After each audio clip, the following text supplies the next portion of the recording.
안녕하십니까. 김중배 TV의 김중배입니다. 우리 보수우파들이 지난 연말부터 12월 3일 날 계엄이 선포되고 난 이후부터 한남동에서 또 헌법재판소에서 그 진행되는 계엄에 진행되는 과정에 이 민주당에서 내란이라고 그러는데, 대통령의 고유 권한으로 대통령직에 있는 사람이 계엄을 고유의 권한을 통해서 계엄을 발휘했는데, 그것은 발동을 했는데, 그거를 헌법재판소에 제소를 할 때는 내란죄는 빼고 했던 부분을, 내란죄가 성립이 안 될 것 같으니까 내란죄를 뺐잖아요, 민주당에서. 그런데 지금은 그 얘기를 지금 내란죄에 대해서 지금 계속 특검에서도 하고 다 조사를 하고 있는데, 민주당에서는 매일같이 내란이라는 거로 기정사실화하고 막 얘기해. 그래서 아까도 얘기했지만 김병주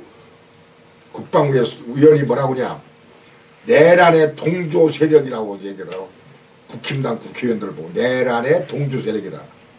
내란은 성립되지 않는다고 내란을 빼기로 해놓고 지금 자기들은 한쪽에서 계속 내란이라고 얘기를 하는 거라.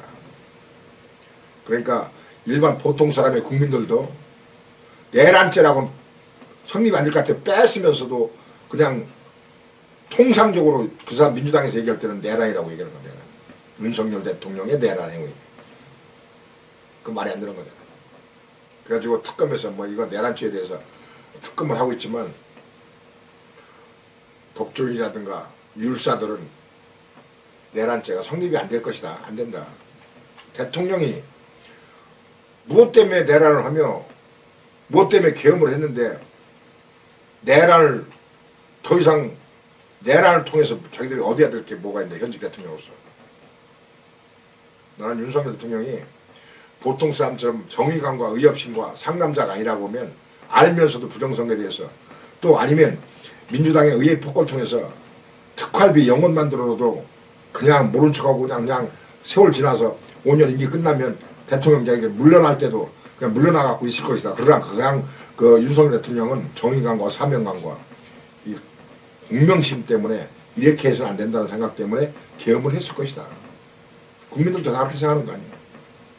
물론 윤석열 대통령이 계엄을 하려면 더 완벽하게 디테일하게 조사를 준비해갖고 딱 해줘야 되는데, 근데 그건 결과론적인 거고, 그 당시 상황에는 우리가 흔히 하는 말로 그 선관위 연수원의 99명이 그날 이후로는 가려고 하기 때문에 마지막에 일망타진하려고 그날로 디데이를 잡아서 했다라고 얘기하는 사람도 많이 있지 않습니까? 그 당시에 스카이데일리에서 그렇게 보도를 했고. 근데 우리가 이제 여러분들 다 아시고 이러는데, 대통령이 지금 정권이 바뀌면서 4개월 만에 이 나라가 국격이 막 침몰하면서 국민들 보수파가 지금, 사실 저는 그렇게 생각합니다. 진보 좌파는 한 40%, 보수파가 한 60%. 중도라는 거는 저는 중도는 없다고 생각합니다. 중도는 있지 않아요. 중도. 그냥 우리가 흔히 주변에서 중도라고 하는 사람은 사실은 그 사람들 의식 속에는 진보 좌파야. 그러나 우리들 만나면 난 좌파라고 말하기 싫으니까 나 중도라고 하는 거야. 그러나 그 사람은 엄밀히 따지면 진보 좌파야. 그 대신 표 찍을 때 그 사람들 어디 찍냐? 저쪽 찍어. 그런데 국힘당에서는 중도를 잡아야 된다. 중도가 15% 20%다. 그래가지고 막 얘기했는데, 그거는 40% 범주 안에 좌파 성향을 갖고 있는 그 사람 속에 중도가 있다. 중도는 결국은 좌파다. 그렇게 생각해요. 그러면 그 나머지 사람은 어디냐? 60%는 나라를 걱정하고 정상적으로 이 나라를 걱정하면서 지금 민주당 정권이 잘못했다는 것을 다 알고 그런 의식과 그런 생각 갖고 사는데, 자기하고 직접적인 관련이 없으면 그냥 무관심한 것 뿐이지만, 표로 심판할 때는 그 사람들은 우파의 60% 범주 안에 있는 사람이다. 그 성향이. 그전에는, 계엄 전에는 한 45대 한 55 정도 봤는데, 계엄을 통해서 계몽된 젊은 친구들, 젊은 청년들이 이쪽으로 왔다. 한 5%가. 그래서 60대 40 이 정도로 하고 보는 거예요. 우리가 서울역이라든가 집회하는 데서 젊은 사람들 성향을 보면 10명 중에 6명은 나라 걱정하고 우리가 하는 집회에 심정적으로 호응하면서 박수 쳐주는 사람이 6명이야. 10명 중에서 4명은 저쪽에 삐딱선 타고 차 타고 가면서 뭐 그 집회하는 거기에다가 야유 조소 보내고 손가락질하는 사람이 있고 그 사람이 40% 안에 있는 사람이고 나머지 심정적으로 박수치고 안타까워하고 그분들한테 뭔가 좀 고생한다 노고가 많다 내가 참여하진 않지만 우리를 위해서 저분들이 있다 라는 심정적으로 박수 쳐주고 응원해 주는 사람이 60%다. 그래서 진보와 보수는 60대 40 정도의 분포를 갖고 있다. 저는 그렇게 생각합니다. 그래서 이 나라는 그래도 희망이 있는데 이 40%가 극렬 지지층이기 때문에 이 40%가 60%를 덮는 것처럼 보이는 거예요.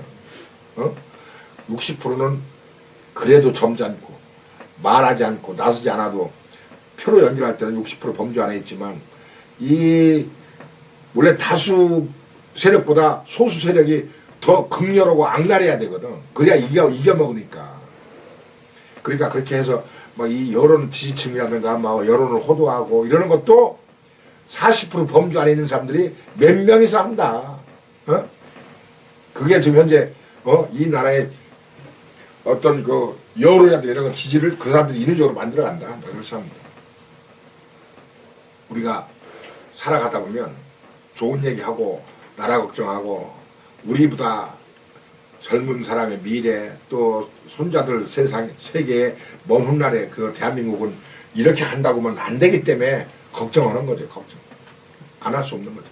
지금 이재명 정부 4개월에 나라의 국격이 뭐 땅으로 곤두박질 치고 있고 이재명이 민주당을 지지하는 사람들은 잘한다고 그러고 지금 이 정권이 태평성대인 것처럼 아주 선정을 베푸는 정권인 것처럼 얘기하는데 진짜 그런가? 그렇지 않잖아. 우리는 나라의 앞날을 많이 걱정하는 사람들이 모여서 집회도 하고 나라 걱정도 하는 게 보수 우파가 이 나라를 70년 80년 전에 독일에 가서 석탄을 캐고 광부로 가고 간호사로 가서 시신 닦고 이렇게 해서 외화를 보내드렸고 월남전 가서 돈 벌어 왔고 월남전 가서 갔다 온 돈이 그 당시에는 우리나라 월남전에 가면 군인들이 미국 카투샤 병사만큼의 급여를 받아서 그 차액을 우리나라 육군에 우리나라 군에 봉급으로 주고 나머지 차액을 이 조국 근대화에 현대화에 조국 근대화에 산업화에 그 돈을 쓴 거 아니야. 그 당시에 너무나 가난했기 때문에 그럴 수 있다라고 생각하고 갔는데 지금 와서는 그것이 뭐 인권 유린이다 임금 착취다 이랬는데 그 당시에 그런 게 없었으면 이 나라가 이만큼 발전하지 못했다. 그리고 나서 중동에 가서 열사에 나가서 돈 벌어오고 뭐 이랬던 어떤 그런 시드머니 국가의 기간 산업을 발전시키는 그 원동력이 됐고 차관을 갖다가 여기에 이만큼 끌고 온 세월이 70년 전 80년 전 얘기인데 이게 1세대 한 1세기를 못 가고 1세기를 못 가고 여기서 흐지부지 주저앉는다. 그러면 이 나라는 7, 80년 만에 잘 나가고 G7 세계 6대 7대 세계 강국의 나라에서 이렇게 그냥 급전직하로 곤두박질 치는 이런 상황은 뭐 때문에 그러냐?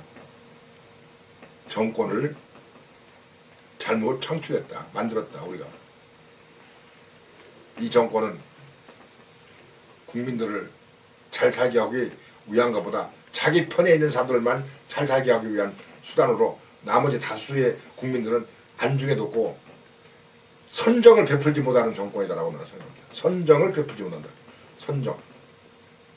착한 정치를 해야 되는데 국민들을 두루 다 아우르고 이렇게 내 편이 아니어도 우리 국민이기 때문에 서로 보듬어서 같이 가야 되는데 내 편이 아니면 무관심하고 내 편이 쳐둬버리고 자기들끼리만 가는 이 정권은 희망이 없는 정권이다. 미래가 없다. 그래서 국민들이 정신을 바짝 차려야 한다. 네, 고맙습니다. 모든 세상 내